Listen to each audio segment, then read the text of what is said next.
Si quieren, empezamos ya la presentación. Vamos a hablar un poquito de la reforma fiscal 2022 en materia de precios de transferencia. No quiero hablar mucho de los preceptos porque pues esos ya todos los conocemos. Quiero dar un poquito un enfoque distinto y hablar un poquito como ex autoridad y ver los puntos que pudieran ser importantes y los que tendríamos que considerar y que los contribuyentes y ahora clientes pues también tendrían que estar viendo, porque definitivamente he escuchado en el medio desde, es que los estudios nacionales ya desde antes ya era un tema, por ejemplo, que ya estaba en la ley y la mayoría lo interpretaba como que ya era necesario tenerlo, pero también existen, sobre todo en las medianas y en las pequeñas industrias, existen muchísimos contribuyentes que no están todavía familiarizados con el tema de precios de transferencia, que lamentablemente por más esfuerzos que se han hecho por parte de los expertos en tratar de sensibilizar a este tipo de industrias o a este tipo de empresas, pues ellos siguen con la negativa de querer realmente ni siquiera enterarse de lo que es la materia de precios de transferencia.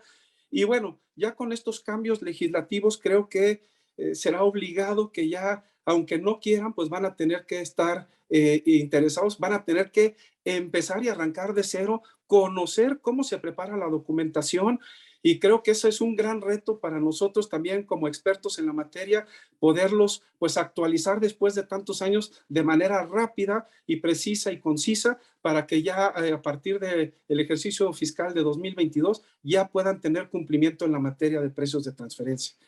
Si quieren, pasamos a la siguiente, por favor. Muy bien. Como yo mencionaba, se termina la controversia de los estudios nacionales o locales, en donde ya prácticamente todas las operaciones con partes relacionadas deben de estar documentadas conforme al artículo 76. Y aquí me gustaría detenerme un momento y poner un poquito el antecedente cuando fui autoridad. ¿Cuáles son los elementos que yo consideraría de mayor riesgo con este cambio importante que estamos teniendo? Aparte de los que no están familiarizados con la materia, que nunca se han interesado y que no han hecho ni un solo estudio de precios de transferencia, sobre todo en grupos nacionales, hay temas muy controversiales. Por ejemplo, el primero, me tocó cuando fui autoridad revisar en muchos casos estudios de prestadoras de servicio. ¿Y qué teníamos en esos estudios de prestadoras de servicio? Teníamos la obligación o la contraprestación por un servicio prestado de una parte relacionada con la otra. Entonces teníamos la operativa, teníamos la prestadora de servicios, y la prestadora de servicios le daba el personal a la empresa operativa. ¿Cuál era uno de los mayores retos que encontré cuando fui autoridad? En muchos casos no se daba el pago de la contraprestación por el servicio. Y entonces la misma empresa que tenía la obligación de pagar por el servicio recibido le decía, mira, no te voy a pagar por el servicio que tú me proporcionaste en tiempo y en forma, pero te voy a dar un préstamo para que tú puedas subsanar pues los pasivos laborales que tú tienes en tu empresa. Entonces, pasamos de una obligación de un pago por un servicio prestado a una operación segunda, que es ya un préstamo entre partes relacionadas, en donde la misma empresa obligada a hacer el pago, en lugar de reportarlo como un pago de servicios, lo reportaba específicamente como un ingreso, bueno, un pago o una prestación de un préstamo. Entonces, la empresa que tenía el ingreso por el servicio, ya adicionalmente, con el tiempo, también podía tener una deducción por los intereses que le generaban el préstamo. Entonces, creo que va a ser muy importante que ese tipo de análisis y ese tipo de operaciones que se llevaban a cabo, porque la autoridad no estaba muy al pendiente de las operaciones nacionales o porque no le prestaba la relevancia suficiente a este tipo de operaciones, tengan un cambio significativo a partir del ejercicio fiscal de 2022, porque ese tipo de análisis va a ser muy complicado ya en un estudio completo, con todo un análisis funcional, con todo el análisis de las funciones, activos y riesgos. Y, por ejemplo, tenemos que cumplir con los 5 términos del análisis funcional, y el primero que tenemos ahí, pues justamente son las relaciones contractuales que existen entre las partes. Entonces, si yo contractualmente al prestar el servicio tengo este tipo de operaciones, pues va a ser muy difícil el que la operación segunda del préstamo pudiera ser relevante. Entonces hay que tener muchísimo cuidado ya a partir del cambio legislativo con todas este tipo de operaciones. Préstamos también que se tienen desde un inicio en donde no existe una tasa de interés o existe la tasa y se hace el devengo, pero no existe como tal el pago de los intereses y del capital, también va a ser muy complicado que yo lo pueda sostener y lo pueda documentar ya en un estudio completo y en un estudio serio en materia de precios de transferencia. Entonces, como menciono, estos son algunos de los ejemplos de los estudios nacionales que definitivamente van a tener que tener un cambio drástico y significativo. Otro tema muy importante que he visto, que vi como autoridad al momento de revisar operaciones nacionales, son empresas que tienen más de 6 o 7 años de pérdidas constantes en el mercado. También, digo, con estudios o cuando no se tenía la certeza si las operaciones nacionales estaban obligadas o no, y que se podía tener un estudio light y demás que le mencionaban, a lo mejor ahí, bueno, pues buscaba la manera de, bueno, la prestación de servicios la pruebo con la que presta el servicio y de alguna manera la actividad general, pues a nivel bruto, para que de alguna manera, fuera a nivel bruto, yo pudiera subsanar de alguna manera si tenía alguna compra o alguna venta con parte relacionada, y bueno, ya dejaba algunas otras operaciones que estaban a nivel operativo fuera del análisis, justamente para evitar este tipo de riesgos.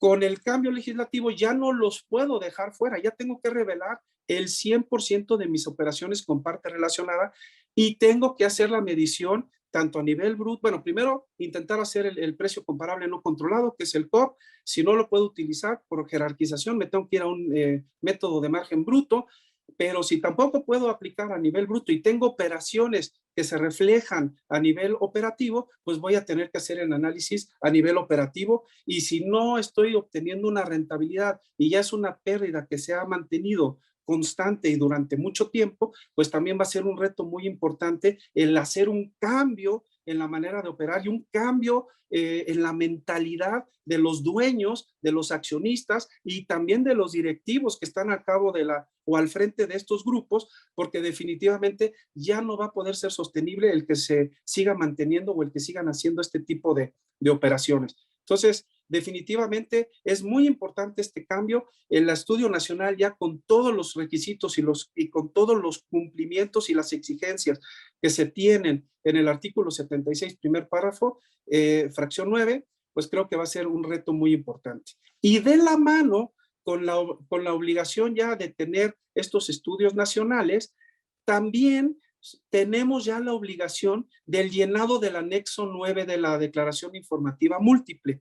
Si bien antes, como ustedes conocen, y sobre todo los que ya tienen bastante tiempo en la materia, esta declaración antes era exclusivamente con las operaciones que se tenían específicamente con el extranjero. Pero a partir del ejercicio fiscal 2022, en el anexo 9 de esta declaración, voy a tener que poner todas las operaciones que yo tenga con partes relacionadas. ¿Y qué información tengo ahí? ¿Y qué problemáticas pudiéramos empezar a tener ahí? Por ejemplo, algo muy sencillo que pues nadie me ha dicho hasta el momento de hoy, pero yo ya lo empiezo a visualizar como una problemática real. Yo tengo que poner la razón social y el domicilio de la parte relacionada, el domicilio fiscal. Pero ¿qué pasa? En muchas ocasiones los grupos nacionales domicilian fiscalmente a todas sus empresas en un mismo domicilio. ¿Y qué problemática pudiéramos empezar a tener ahí? Pues si la autoridad empieza a visualizar que tengo, por poner un ejemplo, 7 empresas de un mismo grupo domiciliados en una misma dirección, y al momento en que yo pues simplemente me pueda a lo mejor meter a Google Maps y ponga la dirección y a lo mejor veo que son oficinas pequeñas, yo voy a decir, bueno, por ejemplo, ¿cómo voy a tener domiciliada a una manufacturera con toda esta cantidad de empleados que se tienen? ¿Cómo los voy a poder tener ahí físicamente? Entonces, ¿qué voy a tener que poner? Voy a tener que poner el domicilio fiscal y luego aclarar que, si bien es cierto, es el domicilio fiscal de todas las empresas del grupo, pero que ciertas empresas tienen un domicilio físico, pues en otro domicilio o en otra entidad federativa o en otra parte o en otra delegación, a lo mejor hablando de la Ciudad de México. Entonces, estas problemáticas que hasta el momento de hoy no he visto que las pongan en los foros, también van a ser muy importantes, porque ¿qué pasa?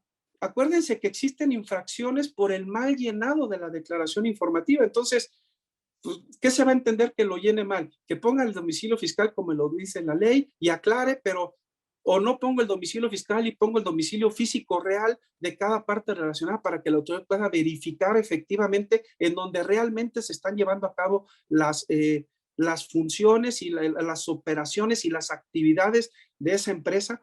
Entonces, ese tipo de situaciones yo creo que la autoridad debería de emitir algún comunicado y ver de qué manera vamos a poder ir solucionando y solventando todas estas problemáticas que se puedan ir suscitando. Luego, luego Perdón. si podemos participar o gustas que sea hasta el final. No, cuando gusten interrumpirnos, con muchísimo gusto, sin ningún problema. Muchísimas gracias. No, te iba a comentar que luego lo hemos visto para un sinfín de temas cuando tenemos en un solo domicilio fiscal a varios contribuyentes, pues se presta que se piense que son operaciones simuladas, ¿no? Entonces de ahí nos pasamos a otro tema mucho más complicado, justamente porque la autoridad vea esto que tú estás comentando, que diga, a ver, tú estás diciendo que eres una transportista y ahí donde tienes donde guardas el equipo de transporte o donde tienes el personal. Entonces no hay materialidad, no hay razón de negocio, no hay un montón de cosas que pudiera aducir la autoridad y nos tendría que llevar a aclarar, como bien lo dices, también en otras circunstancias, pues terminamos aclarando y demostrándole a la autoridad, pero ya nos tenemos que desgastar tanto nosotros como la autoridad en atender este tipo de situaciones para llegar a una aclaración real de dónde se están llevando a cabo las operaciones, ¿no? Entonces, sí, como dices, es sumamente complicado. No sé si dentro de este tema de la informativa, ahora para todas las operaciones con partes relacionadas nacionales, ¿qué criterio estés tomando, qué consideras tú, aprovechando tu participación, José Luis, en el sentido de esta fracción, la fracción décima del artículo 76, obliga a todos los contribuyentes que tengan operaciones con partes relacionadas a presentar esa informativa? Sin embargo, la fracción novena exenta hasta ciertos umbrales. Entonces, ¿qué va a pasar con los contribuyentes que no tienen la obligación per se de documentar? Obviamente sabemos que también está la fracción doceava, donde de todas formas tienen la obligación de pactar a valor de mercado y de todas formas tienen la obligación de aplicar algún método, y entonces de todas formas tienen la obligación de informar de acuerdo con la fracción décima, pero se crea la confusión con los contribuyentes porque dicen es que yo estoy exento porque mis ingresos no rebasan el umbral de los 13 y 3, sobre todo cuando estamos hablando de empresas de grupos empresariales donde a lo mejor sí tenemos 2, 3 empresas muy grandes y otras muy chiquitas, que las chiquitas no llegan a los umbrales y dicen entonces yo no tengo obligación, y se empieza como a crear esa confusión. ¿Qué opinas? ¿Cómo lo ves tú?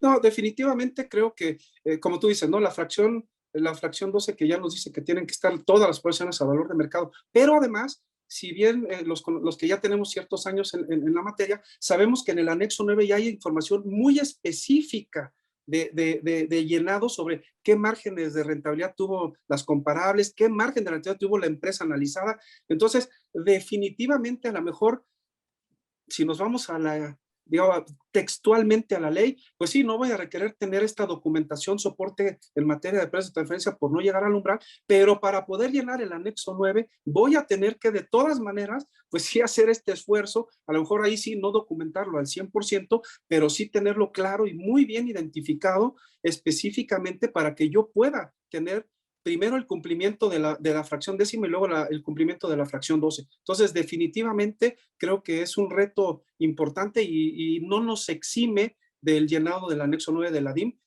los límites de la fracción novena. Entonces, definitivamente creo que van a tener de todas maneras que hacer el esfuerzo para llenar el anexo 9 de la DIN de manera correcta. Entonces, realmente al final, pues seguimos en la misma de se tiene que tener bien documentado, se tiene que hacer un análisis funcional para poder encontrar los comparables, se tiene que hacer el análisis económico, entonces definitivamente pues prácticamente voy a tener que tener la documentación aunque no esté obligado. Sí, A lo claro. mejor la autoridad no me la va a poder exigir o determinar en una revisión, pero sí me va a poder decir, bueno, ¿cómo llenaste el anexo 9? Dame todos los papeles de trabajo de cómo llenaste ese anexo 9 y pues ahí prácticamente vamos a tener que tener el famoso llamado estudio de precios de transferencia o documentación soporte. Sí, exacto. Entonces, aquí es importante que les quedara claro que a pesar de que están los umbrales, de todas formas se conserva la obligación de informar y de lo que acabas de comentar. Entonces, la Correcto. recomendación es de todas formas hacer el estudio. De todas formas, Sí, porque cuando la autoridad venga y a lo mejor como dices, no te va a poder decir, tal vez, dame el estudio porque no estás obligado, o la operación no es deducible por el estudio per se, por no tener el documento per se, pero sí por no tener una buena valoración, y sí te pueden multar por no presentar la informativa, por presentarla con errores, incompleta. Entonces, pues y las multas pues, no son pequeñas, entonces es importante de todas formas tener el estudio y mejor no hacer caso de la exención como a manera precautoria, ¿no, José Luis? sí, definitivamente estoy de acuerdo con ese punto de vista, Angie. Definitivamente creo que al momento en que pidan los papeles de trabajo, soporte del llenado del anexo 9, pues ahí vamos a tener que tener toda la evidencia de dónde sacamos las cifras, de dónde sacamos los comparables. Entonces, definitivamente creo que no nos vamos a librar de tener la documentación el soporte en materia de precios de transferencia. Muchas Un gracias. comentario, perdón, sobre esto. Además de los umbrales, bueno, finalmente ahora en la reforma, pues te están diciendo que la empresa que se dictamina, pues todas sus partes relacionadas, ¿no? O sea, todas sus partes relacionadas, y ahí no está hablando de umbrales, ahí te está diciendo todas, ¿no? Correcto. Sus partes relacionadas, ¿no? Entonces habrá que documentar toda esa información. Sí, Sí, el tema de la deducibilidad, bueno, pues en las nacionales, a mi entender, no es un tema, vaya, pues no es un requisito la deducción, en mi opinión, pero sí el tema de que menciona muy bien Angie, el tema de multas, el tema de que no estén a valor de mercado, que eso va a traer otra serie de consecuencias, evidentemente, dentro de los análisis de precio de transferencia y el análisis de la transacción per se de todas estas entidades. Y yo tengo ahí,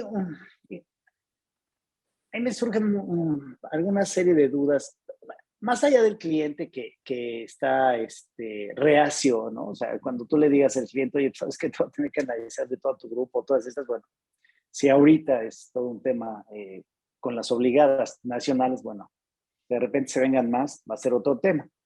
Sí considero igual que bien menciona sobre, oye, pues por lo menos la autoridad que nos diga o que nos dé una guía, porque pues en la DIN 9, con las operaciones con el extranjero, bueno, sí está muy claro, sí te pone los márgenes, sí te solicita márgenes, sí te solicita, bueno, si te pegaste a algún convenio, o sea, es muy claro la información que te está pidiendo.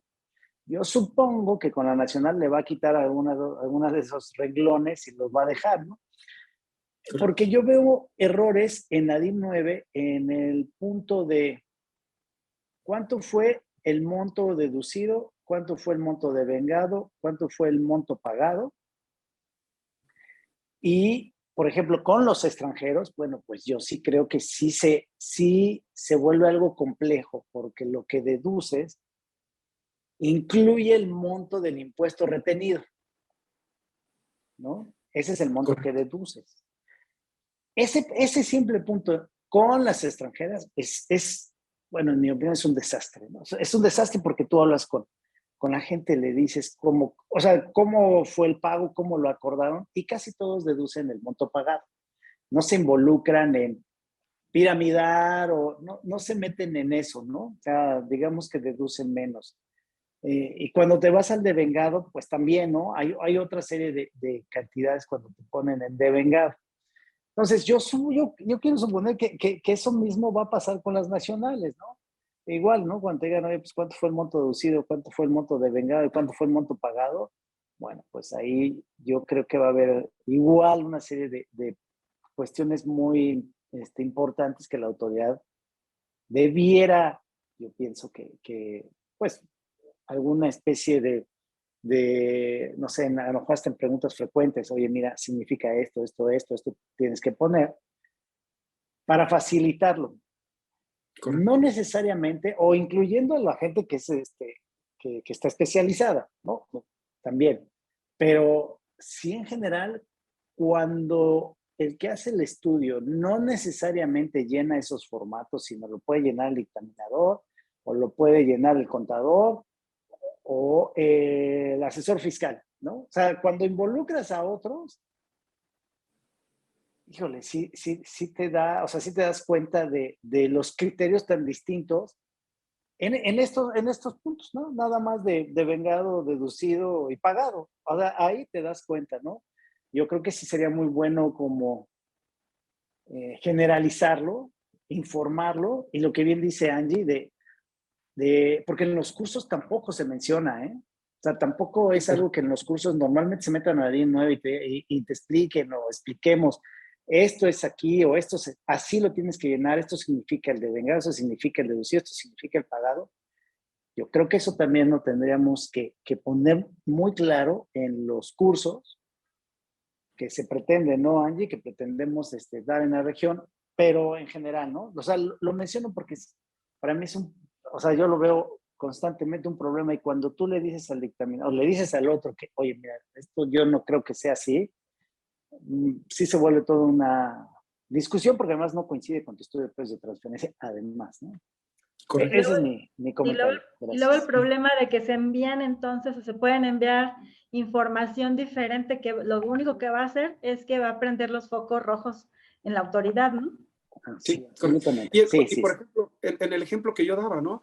Tengo un préstamo y entonces hago el devengo, hago la deducción del monto que pagué supuestamente de intereses y de capital, y al momento en que pongo monto realmente pagado, y si no hubo un flujo por los intereses, pues ¿qué voy a poner? Cero. Pues ahí obviamente pues también va a ser un foco rojo para ti, pero si yo lleno y digo, no, pues fue exactamente el mismo monto que hice deducible y que devengué, bueno, pues entonces ya tengo un error y ya puedo hacerme acreedor una multa, pues que en muchísimas ocasiones pudiera ser hasta mayor de lo que pagué por el estudio. Entonces, todos esos tipos, coincido totalmente contigo, son muy importantes y son muy relevantes, y pareciera que son pues ya dados por hecho, o ya que ya está todo muy claro, pero yo soy de la idea que no, y definitivamente creo que eso es un tema y coincido totalmente contigo, definitivamente.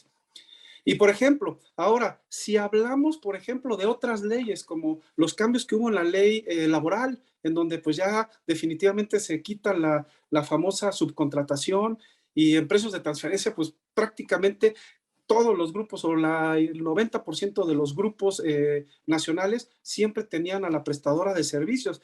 Ahora, ¿qué va a pasar ahí también? ¿Por qué? Porque pareciera que es muy sencillo, pero ¿qué pasa? Para la ley laboral, ahora se debe de determinar como que es un servicio especializado. Y yo he tenido clientes que ya me han dicho, oye, entonces le puedo subir el margen de rentabilidad ahora a mi prestadora de servicios porque ya estoy prestando un servicio especializado.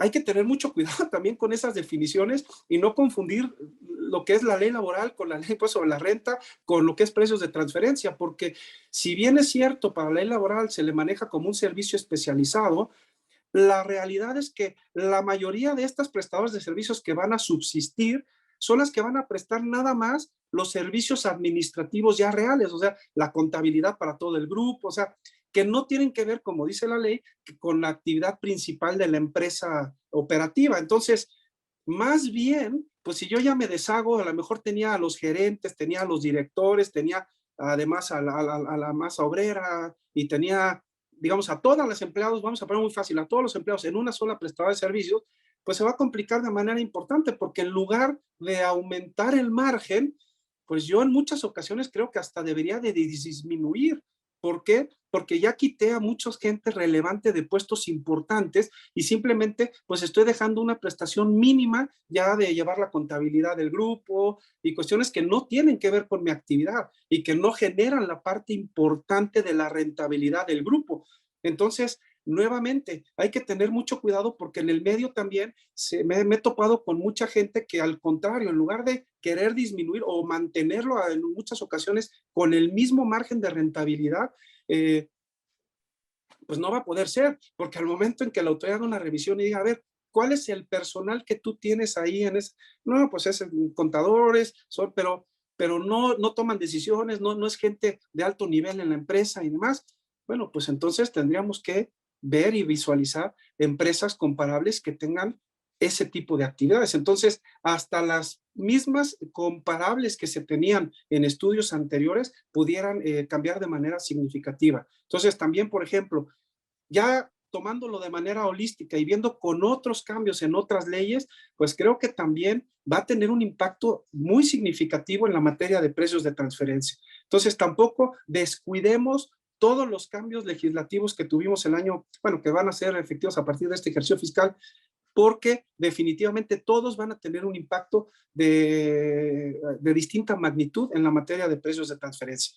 Entonces, nuevamente en la DIM, por ejemplo, ¿no? Pues no hay como tal, o cuando yo la última vez que revisé los campos de la DIM, pues no hay como tal un ingreso por servicio especializado, pero entonces si no soy un servicio especializado, sigo siendo una prestadora de servicios administrativos, pero pues ya no soy el mismo servicio administrativo que tenía antes del cambio y de que pasé personal a la operativa o que fusioné a las empresas. Digo, ya si se fusionaron las empresas, pues ya no tendríamos ese problema de inicio porque la operativa pues absorbería, digamos, toda la operación de la prestadora de servicio. Entonces, hay que tener mucho cuidado con todos estos cambios y cómo los vamos a reflejar y cómo los vamos a materializar en el estudio de precios de transferencia. Entonces, también hay que tener muchísimo cuidado con todos estos cambios importantes.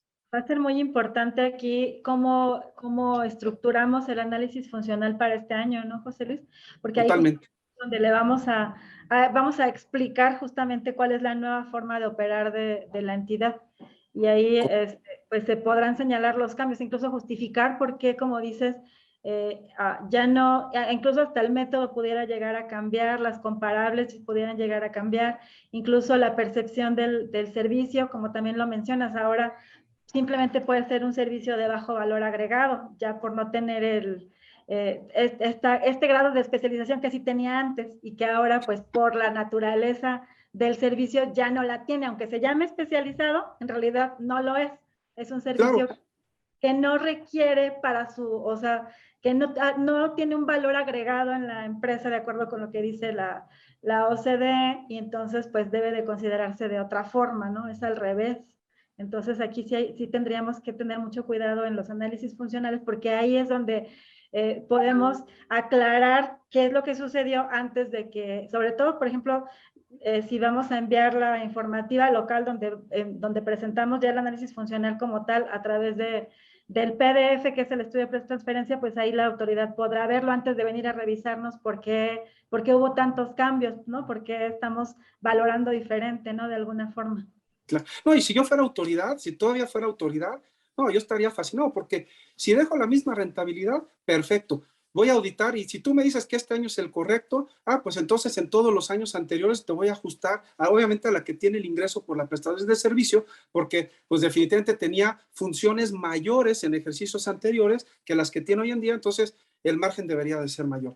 Y por consiguiente, pues creo que ahí tendría muchísimo material la autoridad para poder hacer este tipo de ajustes. Más a mi favor, si todavía le aumento la rentabilidad, porque ahora soy un servicio especializado, pero tengo menos funciones, menos activos y menos riesgos que los que tenía en el pasado, pues definitivamente no, hombre, vamos a poder pegarle por la parte de la deducción a la empresa que está pagando por estos servicios, porque está pagando un servicio más caro de lo que debería estar pagando, entonces obviamente pues le vamos a bajar yo ya siendo autoridad todavía, pues me iría ahí sí con las empresas que están haciendo las deducciones. Entonces, definitivamente tienen que estar muy bien armados, tienen que estar muy bien soportados los estudios de estas nuevas prestadoras de servicios que se quedaron con funciones ya muy limitadas, porque definitivamente ese, para mi punto de vista, va a ser un foco muy importante para la autoridad en la materia de fiscalización.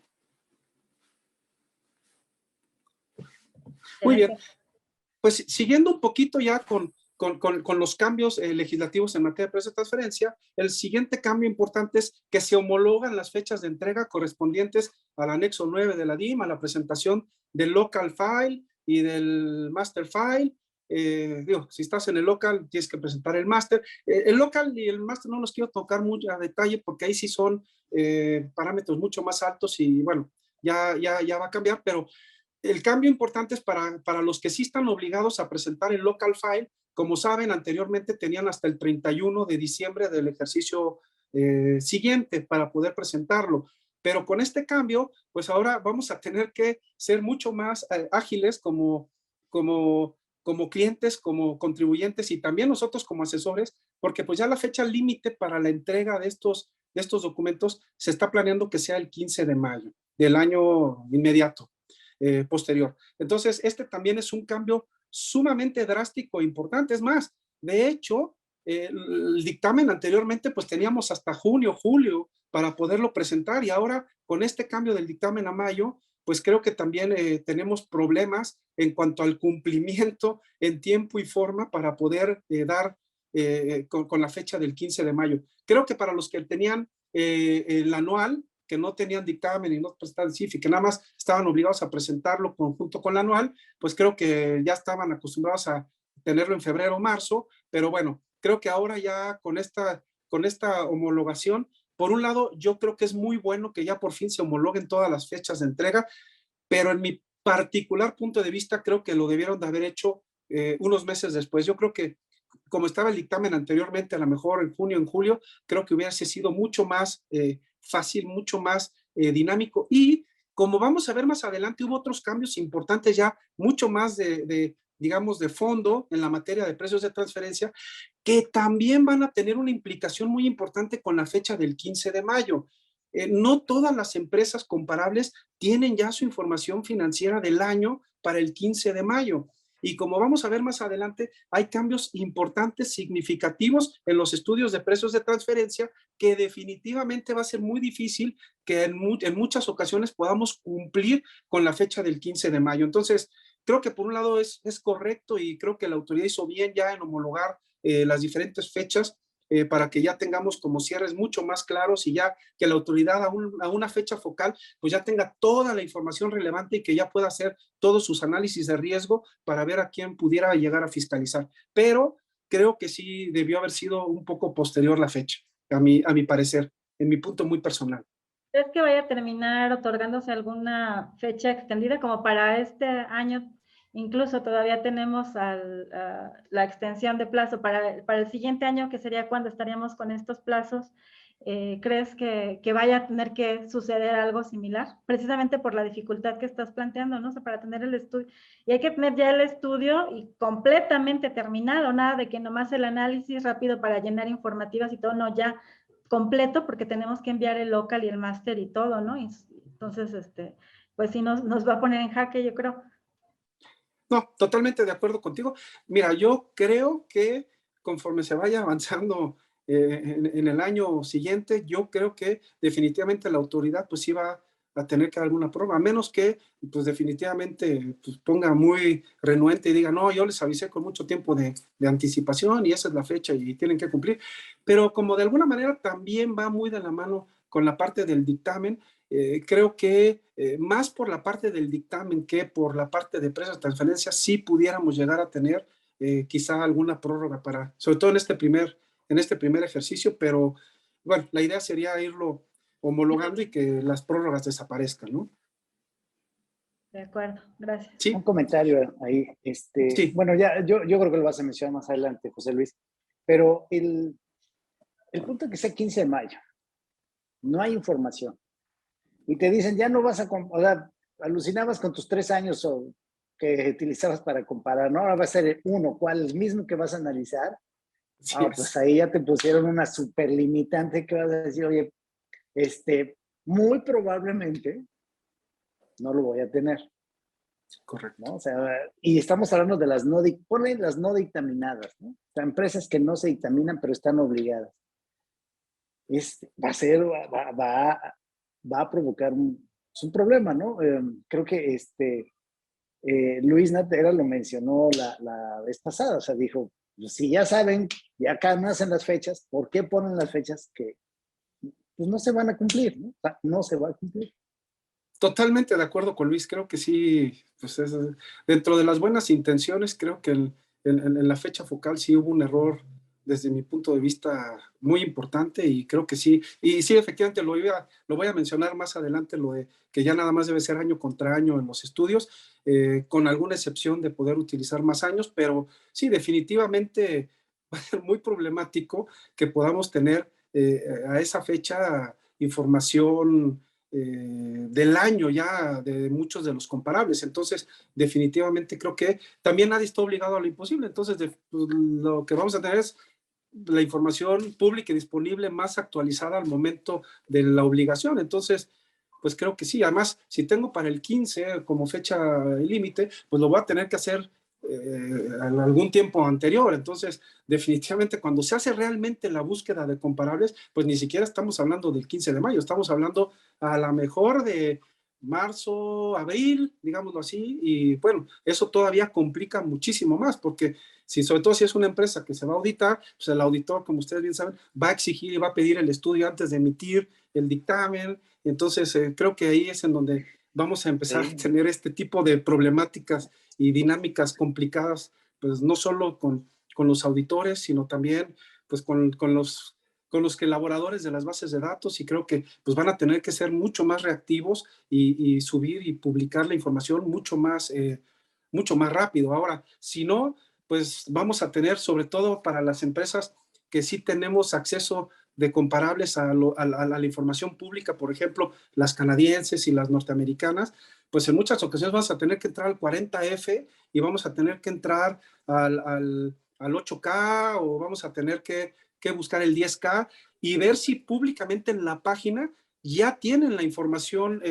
actualizada del año más que la base de datos. Entonces, pues vamos a acabar en muchas ocasiones, yo siento, haciendo también el trabajo pues de las bases de datos, ¿no? Porque al no tener o al no ser tan reactiva la base de datos, pues tenemos o vamos a tener que acudir nosotros a la fuente, sobre todo cuando es una comparable en un país que pueda ser accesible a este tipo de información, y definitivamente pues creo que y va a ser tiempo que no vamos a poder retribuir desde mi perspectiva al cliente y decirle, oye, pues es que ahora yo tengo que meterme a la base de datos y manualmente tengo que capturar la información porque no está actualizada específicamente en la base de datos. Creo que ese va a ser un problema muy, muy, muy importante y muy desgastante para nosotros. Muy, muy importante.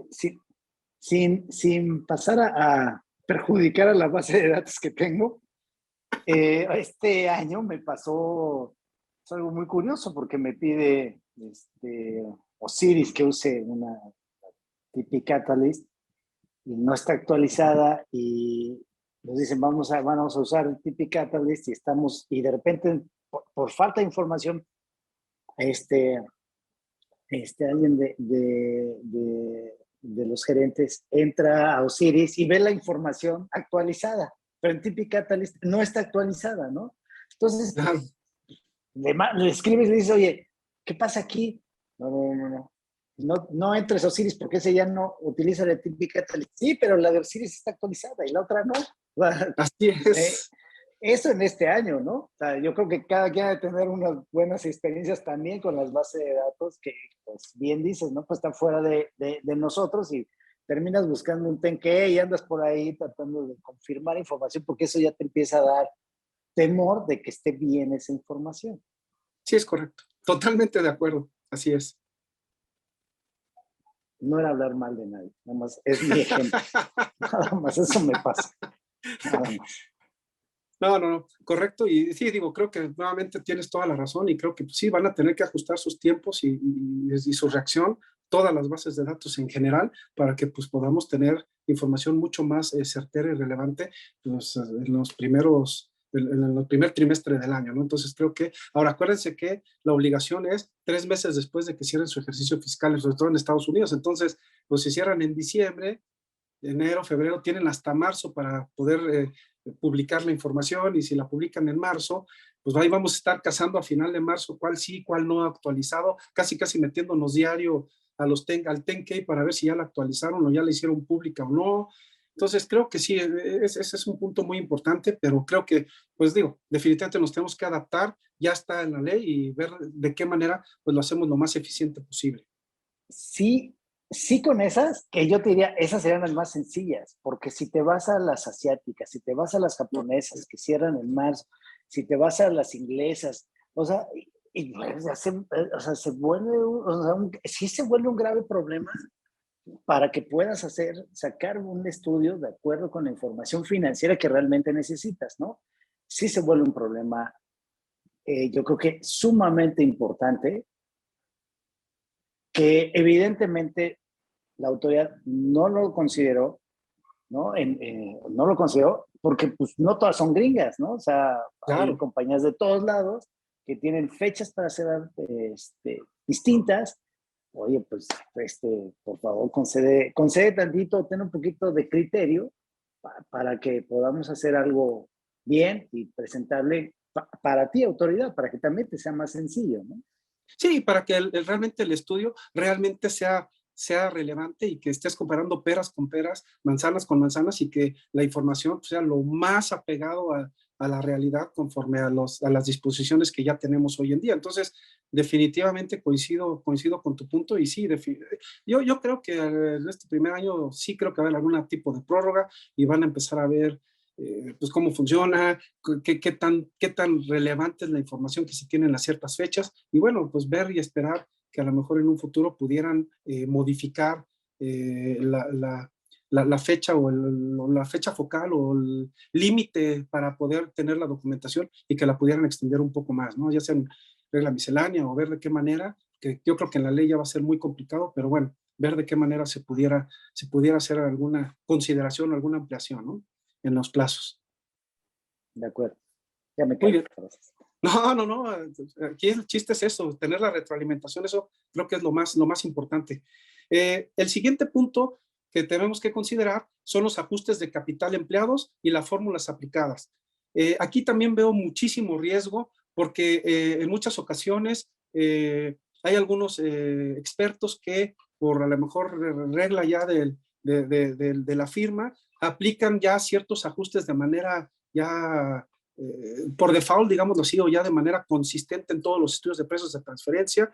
Y bueno, no siempre se mejora la comparabilidad con este tipo de ajustes, pero lo más importante es que ahora ya tenemos que revelar las fórmulas aplicadas. Y esto de verdad, aunque parece ser ya algo dominado y algo que ya está muy, ya digamos que ya está muy homogéneo, y que ya prácticamente los ajustes se calculan solos, y tenemos muchas herramientas que nos permiten ya hacer este tipo de ajustes.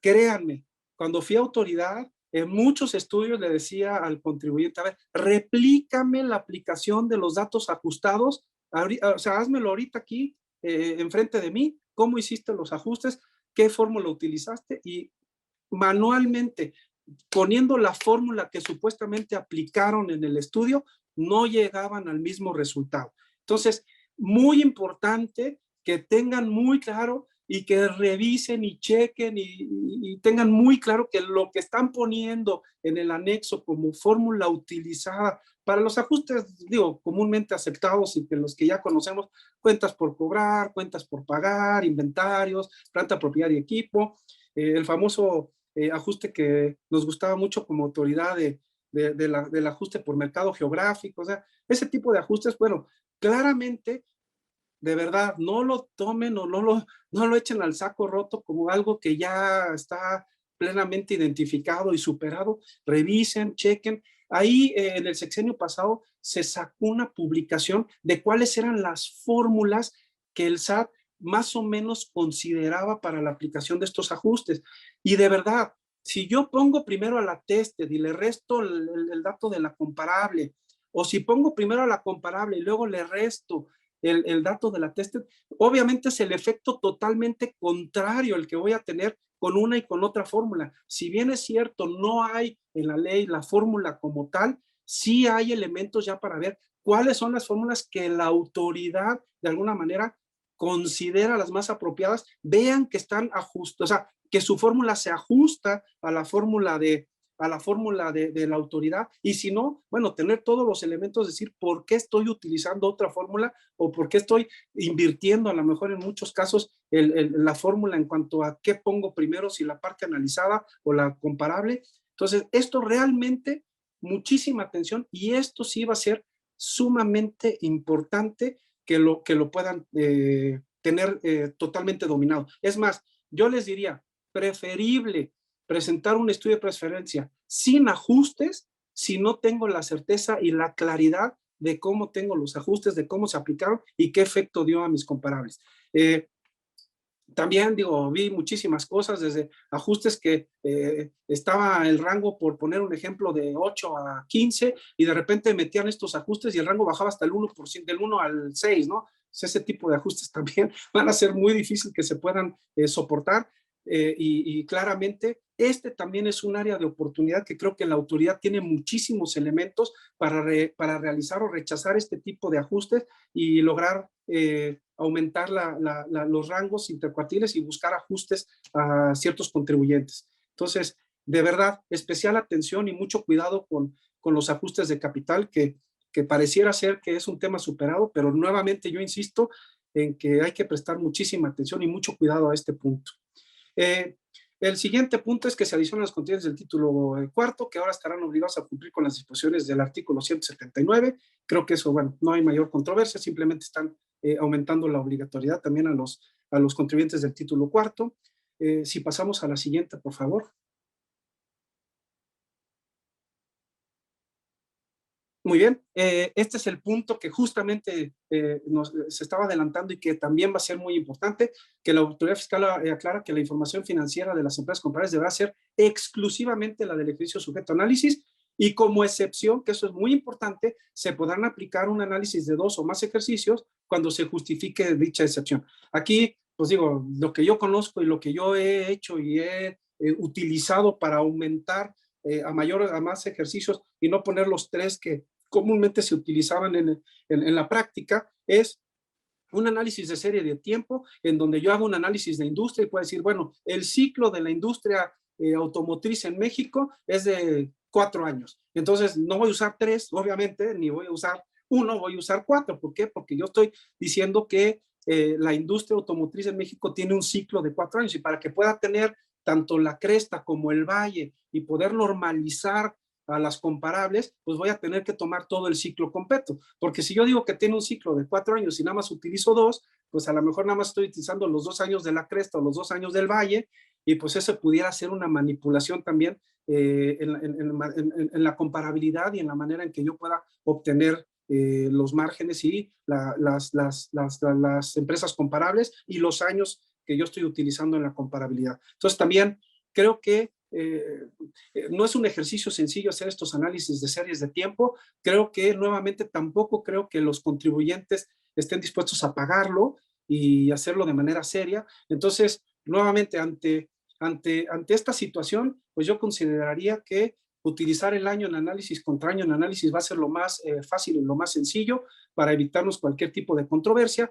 Pero si yo tengo todos los elementos y hago un análisis serio de industria y logro identificar, por ejemplo, en la industria de tecnología, que son ciclos muy cortos y ni siquiera a lo mejor son de 3 años, sino de 1 año o de año y medio, bueno, pues a lo mejor puedo usar 1 o 2 años para ese tipo de industria y tendré todos los elementos y la justificación para desarrollar. En la industria de la construcción, como ustedes saben, también fue autoridad, y mucho de la explicación o mucho de lo que los contribuyentes argumentaban es que son ciclos muy largos, en muchos casos de 6 años.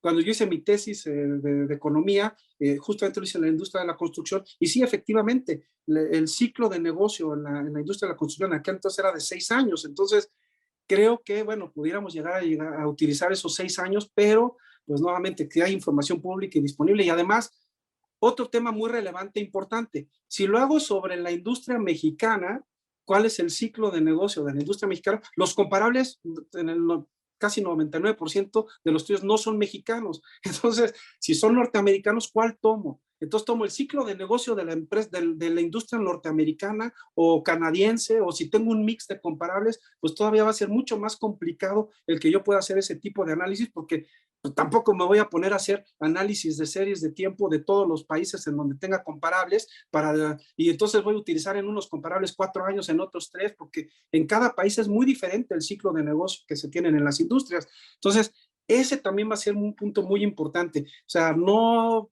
tomen tampoco por default el utilizar la industria mexicana nada más y en las comparables aplicarle ese tipo de, ese número de años, porque pues, los comparables no son mexicanos. Entonces, también especial cuidado, sobre todo si quiero tomar más de un ejercicio de análisis, voy a tener que tener todos los elementos y voy a tener que tener todos los análisis y justificaciones, no solo de por qué estoy utilizando más de 2 ejercicios, sino si estoy utilizando el mercado mexicano para hacer ese análisis de ciclicidades, ¿por qué lo aplico en los comparables que no son mexicanos? Si todos son norteamericanos y aplico los norteamericanos y lo tomo contra los años del ciclo en Estados Unidos, pues también la autoridad puede decir, pero es que estamos en México. Entonces, se vuelve sumamente subjetivo y se vuelve sumamente complicado la aplicación de este principio de 2 o más ejercicios.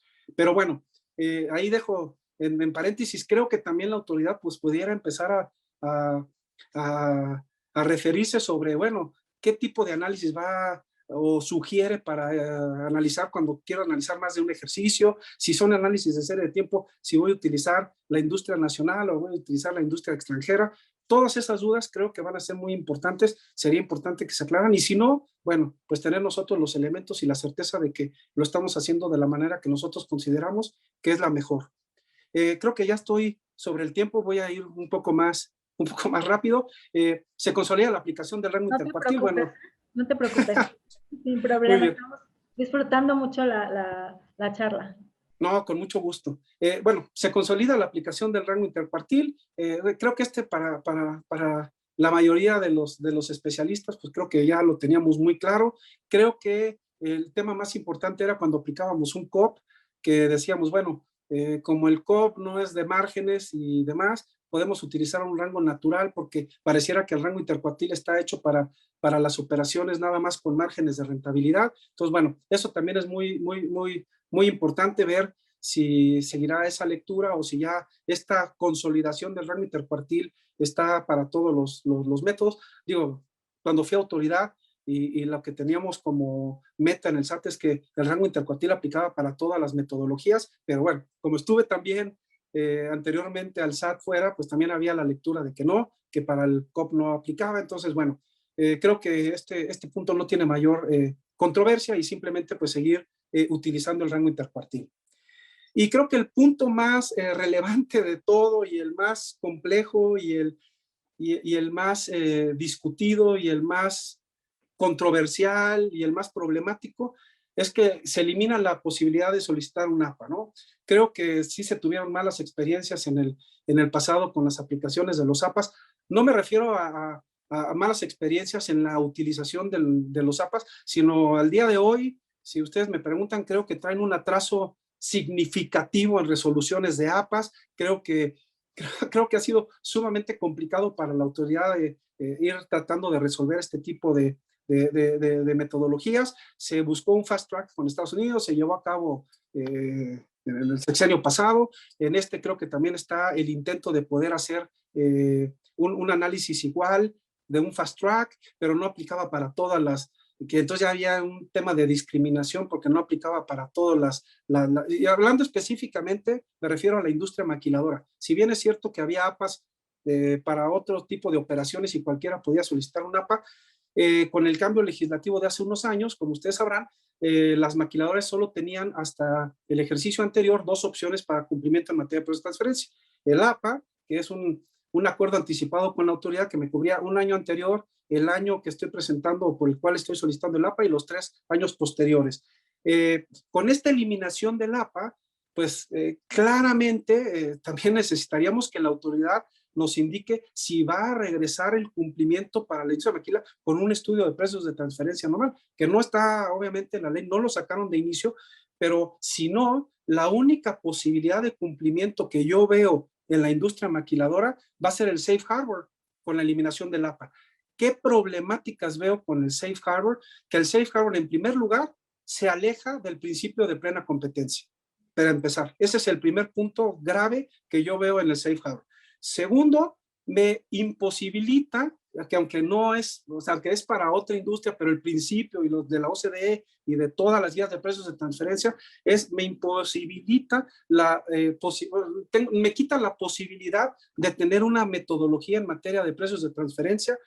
¿Por qué? Porque pues, no puedo usar ningún método, no hay COP, no puedo utilizar ningún método de márgenes. ¿Por qué? Porque si ustedes bien saben, el safe harbor se mide con la utilidad fiscal y no hay ninguna metodología en materia de precios de transferencia que se mida con la utilidad fiscal. Entonces, claramente esto va a ser un reto para la autoridad y también creo que yo no soy abogado, pero pues, si fuera abogado, yo ya estaría listo para pues, ver de qué manera se pudiera defender y solventar el no cumplimiento a través del safe harbor, porque va en contra de todos los principios y si bien está en la ley, creo que puede ser, sobre todo por la parte nuevamente de la discriminación y de no tener la misma posibilidad de cumplimiento con todos los demás contribuyentes.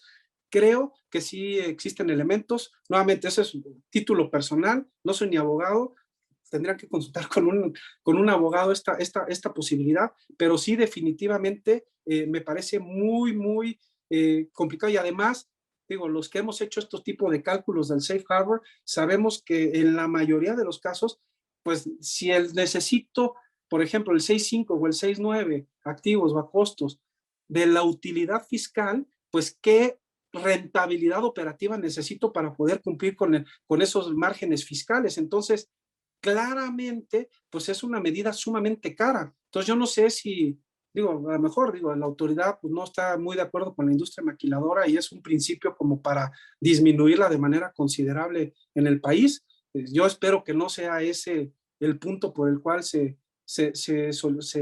desprende este principio, pero me parece sumamente complicado y deja en una incertidumbre muy importante a la industria maquiladora. No en cuanto al cumplimiento, porque está claro cuál es el cumplimiento a través nada más del safe harbor, pero sí creo que va a ser muy problemático para esta industria en específico. Y creo que con esto prácticamente termino la exposición. Si alguien tiene alguna otra duda, algún otro comentario, por favor, con mucho gusto.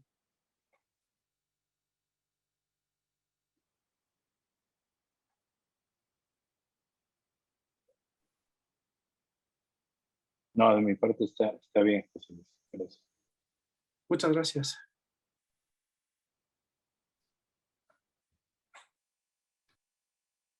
Igualmente, por mí, muchísimas gracias. Excelente tu participación, José Luis. Muchas gracias. No, muchas gracias y bueno, creo que traté de darle un enfoque un poco más, digamos, aterrizado ya al día a día, que pues digo, ya conocemos las disposiciones y ojalá y haya sido de su agrado y con muchísimo gusto. Y nuevamente Sí. muchas gracias a Josefina, Angélica y Enrique por la invitación. No, pues, un honor para nosotros que hayas estado aquí. Y te queremos entregar un reconocimiento. No sé, José, si lo tengamos listo.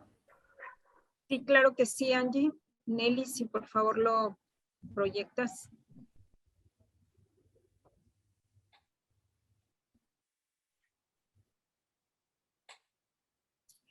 Bueno, a manera de reconocimiento, como dice Angie, el Colegio de Contadores Públicos de Cuautla AC, afiliado al Instituto Mexicano de Contadores Públicos, otorga la presente constancia al licenciado José Luis Velasco Verdugo por su brillante exposición con el tema Reformas Fiscales en materia de precios de transferencia. Esta constancia tiene valor para nuestra norma de desarrollo profesional continuo de 2 puntos. Se expide en esta ciudad de Cuautla, Morelos. Lo firma tu servidora y el contador público certificado, Víctor Manuel González Victoria, presidente de eventos técnicos de este colegio. Y pues agradecemos mucho tu participación, un tema muy, muy interesante y creo que ha sido desarrollado de una manera muy, muy atinada y muy fluida. Muchas gracias. No, muchísimas gracias nuevamente por la invitación y el honor es para mí. poder participar con ustedes. Muchas gracias.